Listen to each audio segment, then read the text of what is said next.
Assalamualaikum warahmatullahi wabarakatuh. Saya Fazira Sarya Putri dengan NIM 21102040446 kelas 3A Tadris Biologi. Di sini saya akan menjelaskan tentang tugas ekologi tumbuhan yang ke-12, yaitu dengan tema produktivitas. Dengan dosen pengampu Bapak Hendra Ladirman, SSI MPD. Dengan subbabnya sebagai berikut. Yang pertama, proses-proses dasar dalam produktivitas primer. Yang kedua, beberapa metode penentuan produktivitas primer. Yang ketiga, produktivitas primer dalam ekosistem alami. Yang keempat, gambaran umum produktivitas ekosistem. Dan yang kelima atau yang terakhir, produktivitas primer dalam pertanian. Saya akan menjelaskan tentang subbab yang pertama, yaitu tentang proses-proses dasar dalam produktivitas primer.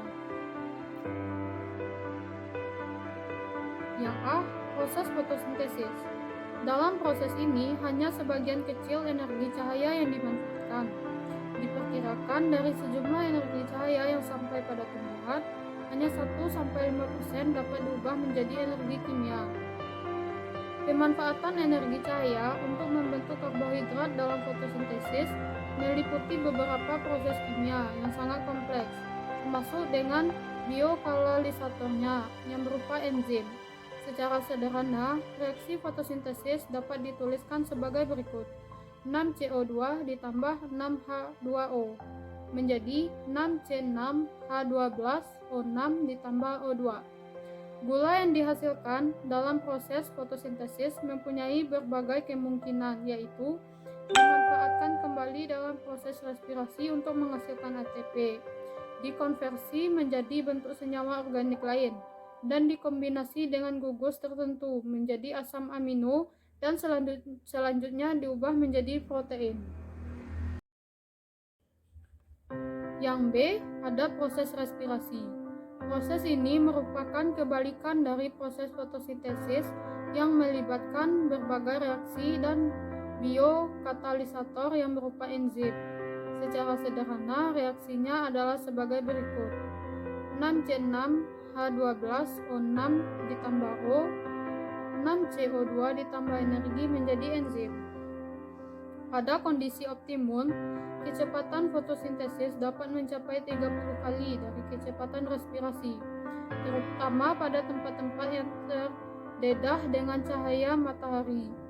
Pada umumnya, tumbuhan menggunakan karbohidrat untuk respirasinya berkisar antara 10-75% dari hasil fotosintesisnya, dan ini tergantung dari jenis dan usia tumbuhan. Yang C, ada faktor lingkungan. Fotosintesis, kecepatan dan efisiensinya tergantung pada berbagai faktor, baik faktor eksternal maupun faktor internal dari tumbuhan itu sendiri. Berbagai faktor eksternal yang mempengaruhi proses fotosintesis adalah cahaya, karbon dioksida, air, nutrisi, dan suhu. Sedangkan faktor internal adalah struktur dan komposisi komunitas, jenis dan usia tumbuhan, dan peneduhan. Selanjutnya, saya akan menjelaskan tentang subbab yang kedua, yaitu beberapa metode penentuan produktivitas primer. Yang A, ada metode penuaian. Cara ini ditentukan berdasarkan berat pertumbuhan dari tumbuhan. Dapat dinyatakan secara langsung berat keringnya atau kalori yang terkandung. Tetapi, keduanya dinyatakan dalam luas dan periode waktu tertentu. Metode ini mengukur produktivitas primer bersih. Metode penuaian ini sangat cocok dan baik pada ekosistem daratan, dan biasanya untuk vegetasi yang sederhana. Yang B, ada metode penentuan oksigen. Oksigen merupakan hasil sampingan dari fotosintesis, sehingga ada hubungan erat antara produktivitas dengan oksigen yang dihasilkan oleh tumbuhan. Tetapi harus diingat, sebagian oksigen dimanfaatkan oleh tumbuhan tersebut dalam proses respirasi dan harus diperhitungkan dalam penentuan produktivitas. Metode ini sangat cocok dalam menentukan produktivitas primer ekosistem perairan. Yang C, ada metode pengukuran karbon dioksida. Karbon dioksida yang dipakai dalam fotosintesis oleh tumbuhan dapat dipergunakan sebagai indikasi untuk produktivitas primer. Dalam hal ini, seperti juga pada metode penentuan oksigen, proses respirasi harus diperhitungkan. Metode ini cocok untuk tumbuhan darat dan dapat dipakai pada suatu organ daun, seluruh bagian tumbuhan, dan bahkan satu komunitas tumbuhan. Ada dua teknik atau metode utama, yaitu pertama ada metode ruang tertutup dan yang kedua ada metode aerodinamika. Yang D, ada metode radioaktif. Materi aktif yang dapat diidentifikasi radiasinya dimasukkan dalam sistem, misalnya karbon aktif.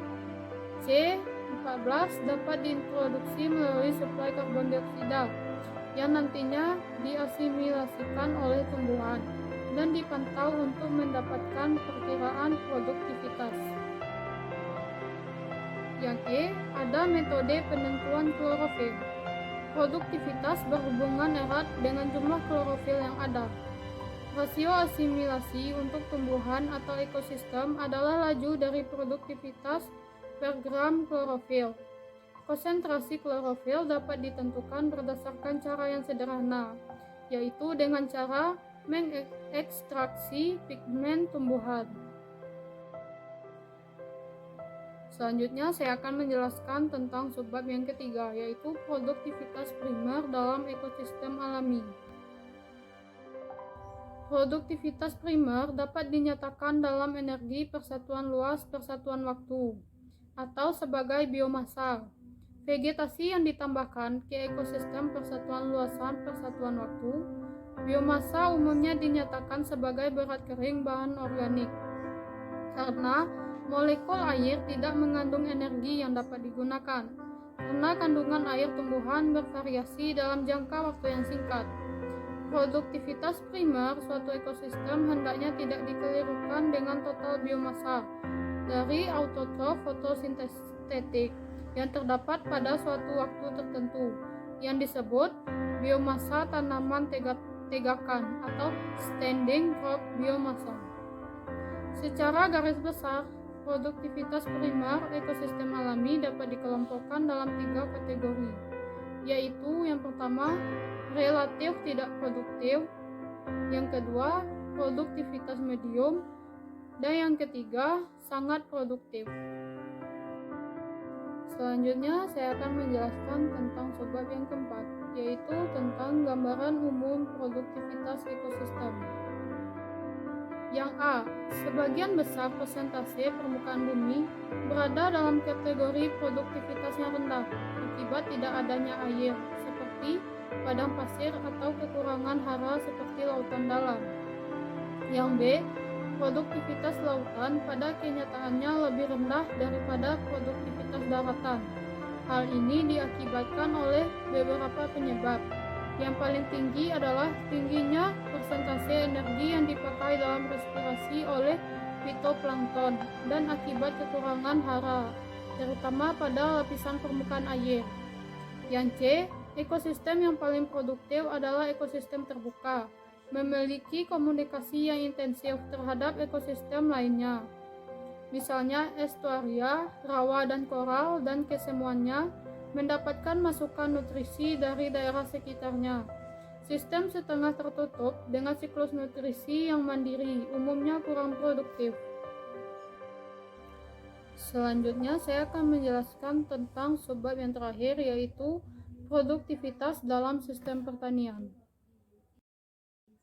Yang A, pemanfaatan rata-rata energi matahari oleh ekosistem alami adalah 2-7 kali rata-rata yang dipakai oleh tanaman pertanian.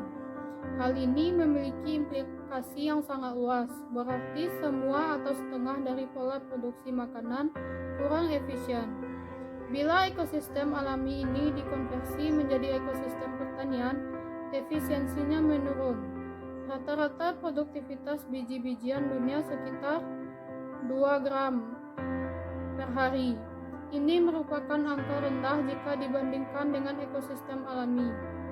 Yang B, dalam beberapa daerah iklim, sistem pertanian yang memanfaatkan energi surya sepenuhnya adalah tanaman yang selama setahun penuh mempunyai penutupan atau kanopi yang rapat.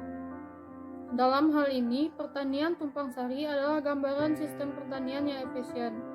Jumlah klorofil per unit area adalah tinggi, sehingga energi lebih banyak yang dimanfaatkan. Yang C, pada kenyataannya, semua produktivitas yang diperkirakan untuk pertanian memerlukan subsidi energi. Pertanian memerlukan subsidi energi bahan bakar untuk traktor atau untuk mengolah tanah, memberikan pupuk, pestisida, dan yang lainnya. Apabila kesemuanya diperhitungkan, maka efisiensi ekosistem sangat rendah. Sekian penjelasan dari saya tentang produktivitas. Jika terdapat kekurangan dan kesalahan, saya mohon maaf. Saya akhiri dengan wassalamualaikum warahmatullahi wabarakatuh.